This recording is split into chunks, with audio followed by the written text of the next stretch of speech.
رسل مکی مدنی اے ختم رسل الحمدللہ الذی لم یزل عالما قدیرا حیا قیوما سمیعا بصیرا الصلاۃ والسلام علیک یا رسول الکریم اما بعد فاعوذ باللہ من الشیطان الرجیم بسم اللہ الرحمن الرحیم۔ اللہ کی خاص رحمت سے میں کنزہ رحمان آپ کی خدمت میں حاضر، ثنائے مصطفیٰ کرنے کی ادنا کوشش۔ کس میں ہے دم بیاں کرے شان مصطفیٰ، کس میں ہے دم بیاں کرے شان مصطفیٰ، پروردگار جب ہو ثنا خوان مصطفیٰ، نعتیں ہماری کیسے ہو شایان مصطفیٰ، بس رب ہی جانتا ہے جو ہے شان مصطفیٰ۔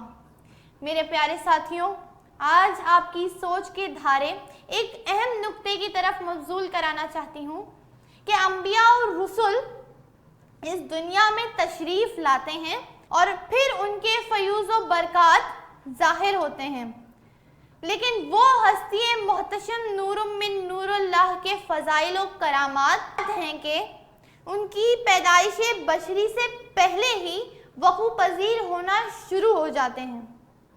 بہت سے واقعات ہیں مگر قلت وقت کے سبب چند آپ کی سماعتوں کی نظر۔ نور ظہور ہونے میں ابھی 52 دن ہیں۔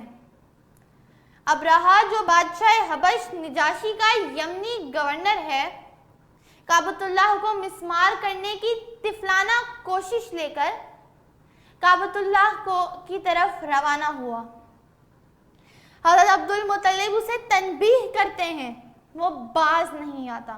حضرت عبدالمطلب حضرت آمنہ کے ہمراہ کعبۃ اللہ کو تشریف لے کر آتے ہیں اور دعا مانگتے ہیں، اے مالک کعبہ، تیری بشارت ہے کہ ایک نور میرے گھر میں چمکے گا، اگر یہ وہی نور ہے تو اے رب اسی نور کے وسیلے سے دعا مانگتا ہوں، اپنے گھر کی حرمت بچا لے، اپنے گھر کی حرمت بچا لے۔ نور محمدی کے وسیلہ جلیلہ سے مانگی گئی دعا قبول ہوتی ہے۔ پھر کیا ہوتا ہے وہ ساری دنیا نے دیکھا۔ ابرہہ کا طاقتور ہاتھیوں کا لشکر محض چھوٹی چھوٹی ابابیلوں سے کھایا ہوا بھس بن گیا۔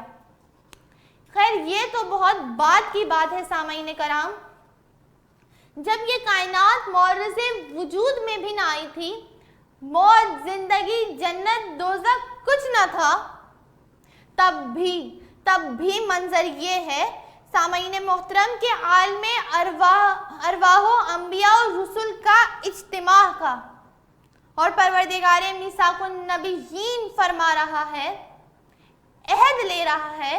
سامعین کرام ذرا غور سے سنیے گا، اللہ فرما رہا ہے اور پھر آ جائے تمہارے پاس بڑی عظمت والا رسول تو تم ضرور اس پر ایمان لے آنا، اس کی امداد کرنا،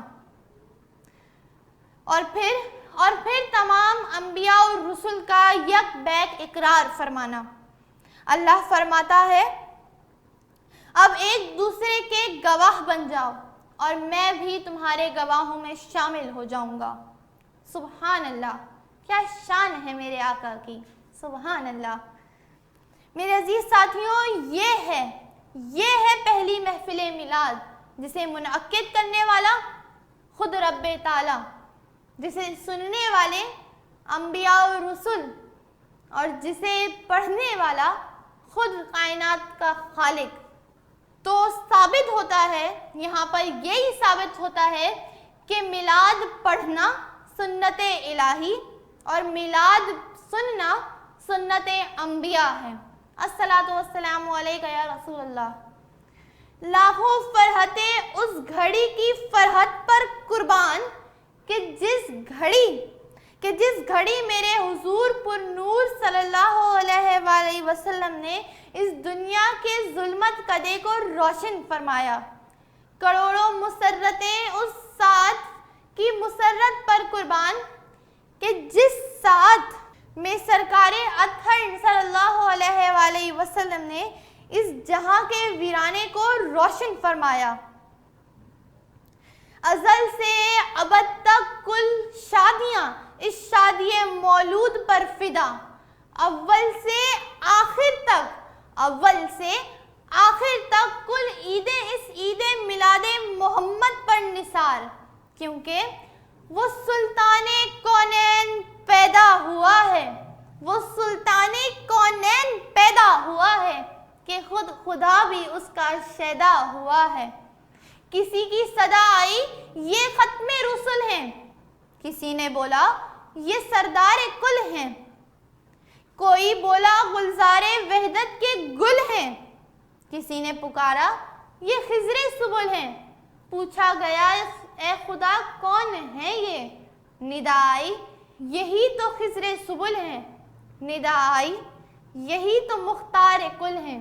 میرے پیارے ساتھیوں، ہم کہتے جائیں گے مگر شان مصطفیٰ کا حق ادا نہ کر پائیں گے۔ آج اپنے بیان سخن کو اختتام پذیر کرتے ہوئے بس اتنا ہی کہہ سکتے ہیں کہ زمزم و کوثر و تسنیم نہیں لکھ سکتا، زمزم و کوثر و تسنیم نہیں لکھ سکتا، یہ قلم آپ کی توصیف نہیں لکھ سکتا۔